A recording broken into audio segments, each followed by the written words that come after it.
मेरा नाम राहुल है। मैं अपने भाई और भाभी के साथ शहर से थोड़ा दूर गांव के घर में रहता हूँ। कॉलेज की छुट्टियों में अक्सर घर लौट आता हूँ और घर का सारा माहौल मुझे बहुत अपनापन देता है। भाई नौकरी में व्यस्त रहते हैं, भाभी घरेलू काम संभालती हैं और उनकी छोटी बहन यानी मेरी साली भी हमारे घर अक्सर आ जाती है।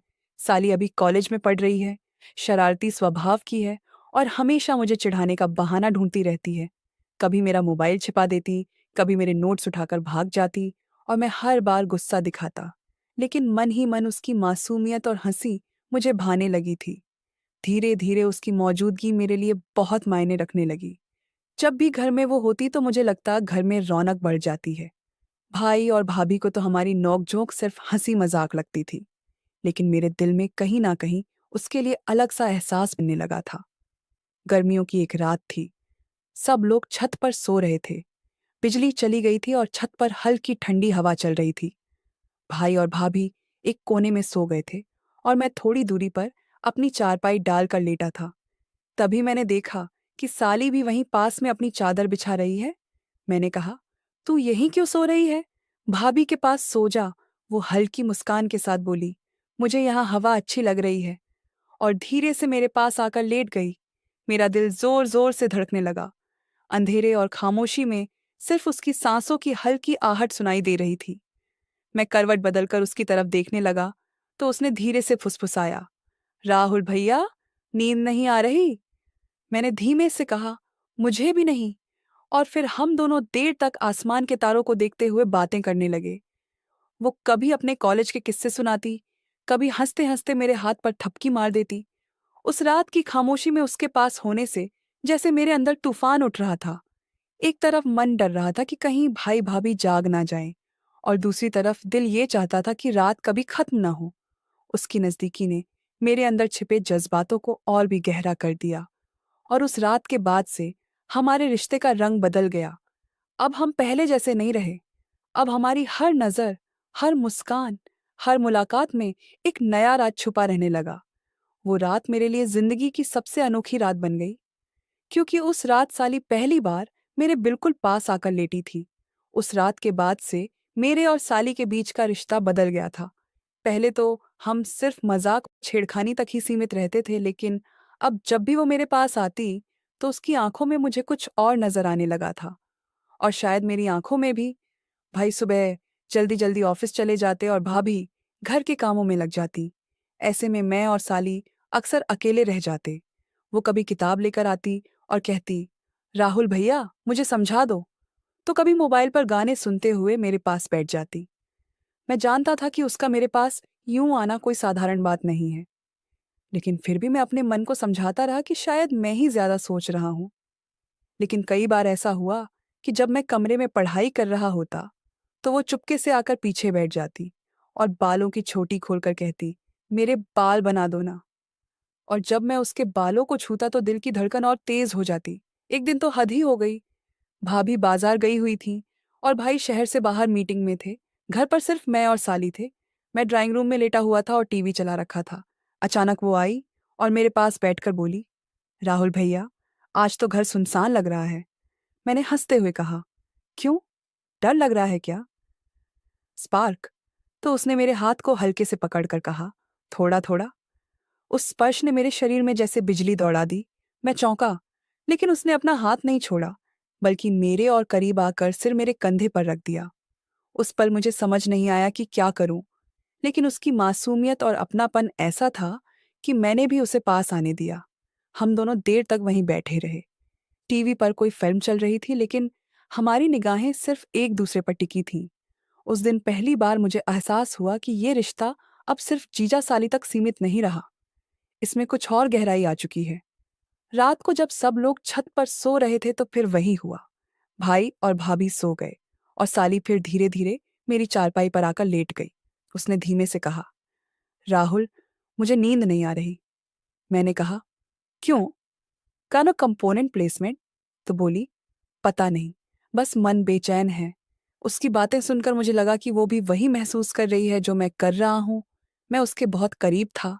उसकी खुशबू, उसकी सांसें, सब कुछ मेरे दिल को छू रहे थे। उस रात हम दोनों देर तक चुपचाप एक दूसरे के पास लेटे रहे, बिना कुछ कहे, लेकिन आंखें सब कुछ कह रही थीं। वो मेरे पास ऐसे सिमट आई जैसे उसे यकीन हो गया हो कि मैं उसे कभी दूर नहीं करूंगा।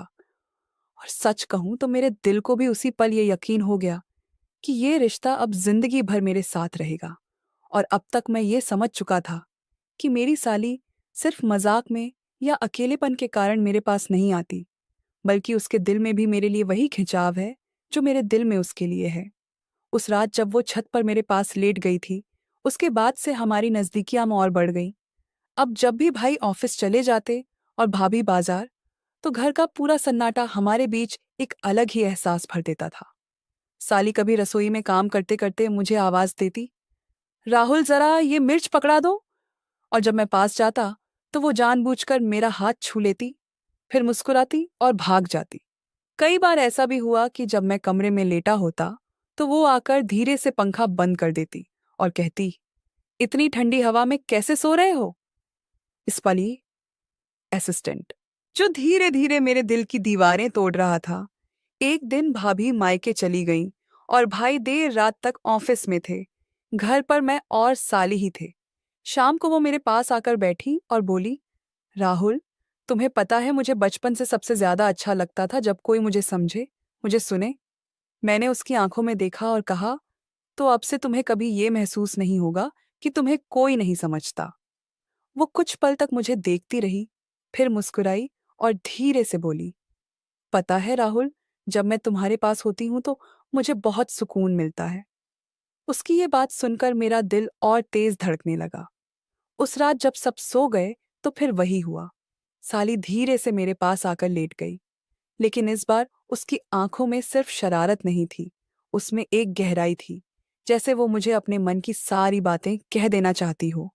उसने मेरी ओर देखकर कहा, राहुल, अगर मैं हमेशा तुम्हारे पास रहना चाहूं तो। मैं उसकी इस मासूमियत भरी गंभीर बात पर कुछ पल चुप रहा, फिर उसके हाथ को पकड़कर कहा, तुम्हें कभी जाने नहीं दूंगा। ये सुनकर उसने अपनी आंखें बंद कर ली और मेरे सीने पर सिर रख दिया। उस पल मुझे लगा जैसे पूरी दुनिया थम गई हो और अब सिर्फ मैं और वो ही बाकी हैं। और अब तक मेरी साली के साथ जो रिश्ता था, वो सिर्फ चुपके से बातें करने या रात को पास आकर लेट जाने तक सीमित नहीं रहा था। अब हमारे बीच एक अजीब सा अपनापन बनने लगा था। दिन भर जब भाई ऑफिस में होते और भाभी अपने मायके चली गई थीं, तो घर में बस मैं और साली ही रहते। उस दिन दोपहर में जब मैं बरामदे में लेटा था तो साली रसोई में थी। अचानक उसने आवाज दी, राहुल, जरा आओ तो। मैं जैसे ही गया तो देखा कि उसके हाथ में आटा लगा हुआ था और बाल थोड़े बिखरे हुए थे। वो हंसते हुए बोली, जरा ये डिब्बा ऊपर से उतार दो, मेरी पहुंच नहीं हो रही। जब मैं डिब्बा निकालने गया तो वो जानबूझकर मेरे और करीब आ गई। उसके गाल मेरे कंधे से छू गए और उस पल मेरा दिल जैसे रुक गया। मैंने नीचे उतरकर डिब्बा उसे दिया तो वो मुस्कुराई और बोली, राहुल, तुम्हें पता है तुम जब पास आते हो तो मुझे अजीब सी खुशी होती है। उसकी ये मासूमियत भरी बात मुझे अंदर तक छू गई। शाम को जब हम छत पर बैठे तो साली ने धीरे से कहा, कल रात जब मैं तुम्हारे पास लेटी थी तो मुझे ऐसा लगा जैसे पूरी दुनिया से मैं आज़ाद हूँ। मैं मुस्कुराकर बोला, तो फिर आज रात भी वही महसूस करना। उसने शर्माकर मुझे देखा और कुछ नहीं बोली, बस अपने दुपट्टे से खेलती रही। रात हुई तो भाई घर नहीं आए। कह दिया था कि देर होगी। मौका पाकर साली धीरे से मेरे कमरे में आ गई। उसने मेरे पास बैठकर कहा, राहुल, अगर ये सब किसी को पता चल गया तो। मैंने उसका हाथ पकड़कर कहा, डर मत, मैं हूं ना। वो मेरी बाहों में आकर छुप गई। उस पल घर का हर कोना जैसे हमारी सांसों से भर गया था। उसके चेहरे की मासूम हंसी और आंखों की गहराई मुझे पागल बना रही थी। धीरे धीरे हमारी ये नज़दीकियां अब छिपाना मुश्किल होने लगी। दिन में हम नजरें मिलाते और रात को चुपके से पास आ जाते। और हर बार साली का दिल जैसे और खुलता जाता। उसकी बातों में अब सिर्फ शरारत नहीं, बल्कि मोहब्बत भी झलकने लगी थी। और अब मुझे ये एहसास होने लगा था कि साली सिर्फ मेरी आदत नहीं बन रही थी, बल्कि मेरी जिंदगी का हिस्सा भी बनती जा रही थी। पहले तो लगा था ये बस एक छुपी हुई चाहत है, जो रात को छत पर उसके पास लेटने तक सीमित रहेगी। लेकिन अब हालात बदल रहे थे। उस दिन दोपहर में भाई अचानक घर जल्दी आ गए। मैं हॉल में बैठा था और साली रसोई में काम कर रही थी। जैसे ही भाई ने साली को देखा तो बोले, अरे, तुम इतनी थकी थकी क्यों लग रही हो, सब ठीक तो है? साली ने मेरी तरफ देखा और फिर बोली, कुछ नहीं, बस नींद पूरी नहीं हुई। मैं मन ही मन मुस्कुराया क्योंकि मुझे पता था कि उसकी ये अधूरी नींद किस वजह से थी। रात हुई तो भाई और भाभी अपने कमरे में चले गए। मैं हमेशा की तरह छत पर आ गया और थोड़ी देर बाद साली भी धीरे से आई। लेकिन इस बार उसके चेहरे पर थोड़ी घबराहट थी। उसने आते ही कहा, राहुल, आज मुझे बहुत डर लग रहा है। अगर किसी दिन ये सब राजा खुल गया तो क्या होगा? मैंने उसका हाथ पकड़कर धीरे से कहा, डरने की जरूरत नहीं, हम सब संभाल लेंगे। वो मेरे पास लेट गई और बोली, तुम्हारे पास रहकर मुझे लगता है जैसे मैं अपने असली घर में हूं। उस रात हम दोनों चांद की रोशनी में बहुत देर तक बातें करते रहे। साली ने पहली बार अपने दिल की बातें खोली। कैसे बचपन से उसे प्यार की कमी महसूस हुई, कैसे सबकी उम्मीदें उस पर लदी रहती थीं, और कैसे मेरे पास आकर उसे सुकून मिलता है। मैं चुपचाप उसकी बातें सुनता रहा, और हर बार जब उसकी आंखें भर जाती तो मैं उसे अपने सीने से लगा लेता। धीरे धीरे मुझे लगने लगा था कि ये रिश्ता अब सिर्फ छुपी मुलाकातों का नहीं रहा। हम दोनों के दिल अब सचमुच जुड़ चुके थे, और इसी जुड़ाव ने हमारी मोहब्बत को और गहरा बना दिया। और अब कहानी उस मोड़ पर पहुंच चुकी थी जहां डर और रोमांच दोनों साथ साथ चल रहे थे। एक रात हमेशा की तरह साली मेरे पास छत पर आकर लेट गई। हम दोनों धीरे धीरे बातें कर रहे थे, तभी अचानक नीचे से दरवाजा खुलने की आवाज आई। हम दोनों के होश उड़ गए। मैंने धीरे से उसके कान में कहा, कोई आया है, जल्दी से चुप हो जाओ। वो मुझसे कसकर लिपट गई और हम दोनों बिल्कुल खामोश हो गए। पता चला कि चाचा जी शहर से लौटे थे और अचानक ही आ गए। उन्होंने भाई को आवाज दी, आसनबी कोठी के पारुची चाह दी, और थोड़ी देर तक बातें करते रहे। हम दोनों छत पर बैठे धड़कते दिल से उनकी हर आवाज सुन रहे थे। अगर चाचा जी अचानक छत पर आ जाते तो सब कुछ खत्म हो जाता। साली ने डरते डरते मेरा हाथ पकड़ा और फुसफुसाई, राहुल, अब ये खेल सा बहुत खतरनाक हो गया है। अगर पकड़े गए तो किसी को मुंह दिखाने लायक नहीं रहेंगे। मैंने उसकी आंखों में देखा और धीरे से कहा, डर मत, जब तक मैं हूं तुझे कोई छू भी नहीं सकता। उसकी आंखों में भरोसा साफ दिख रहा था, लेकिन उसके चेहरे पर डर भी साफ झलक रहा था। उस रात हम दोनों ने ठान लिया कि अब जरा संभल कर मिलेंगे। दिन में बिल्कुल अनजान बनकर रहना और सिर्फ रात को ही एक दूसरे के पास आना। लेकिन दिल का हाल कौन छुपा सकता है? अगले ही दिन जब भाभी रसोई में साली को छेड़ते हुए बोली, आजकल तो तू बहुत खिली खिली लग रही है, राज क्या है? तो साली का चेहरा लाल हो गया। मैं दूर बैठा सब देख रहा था और मेरे होंठों पर हल्की मुस्कान आ गई। अब मुश्किल ये थी कि घर के लोग धीरे धीरे कुछ नोटिस करने लगे थे। भाई तो हमेशा काम में लगे रहते, लेकिन भाभी की नजरें तेज थीं। वो अक्सर मुझे और साली को टोकने लगीं, तुम दोनों बड़े अच्छे दोस्त बन गए हो, है ना? ये सुनकर साली की सांसें अटक जाती और मैं बात बदल देता। पर मुझे पता था, जितना छुपाएंगे उतना शक पड़ेगा, और यही शक धीरे धीरे हमारी कहानी को और मुश्किल बना देगा। और अब हालात ऐसे बन गए थे कि मुझे लग रहा था सब कुछ हाथ से निकल जाएगा। साली और मैं छत पर रोज की तरह मिलते थे, लेकिन अब भाभी की नजरें हमें चीरने लगी थीं।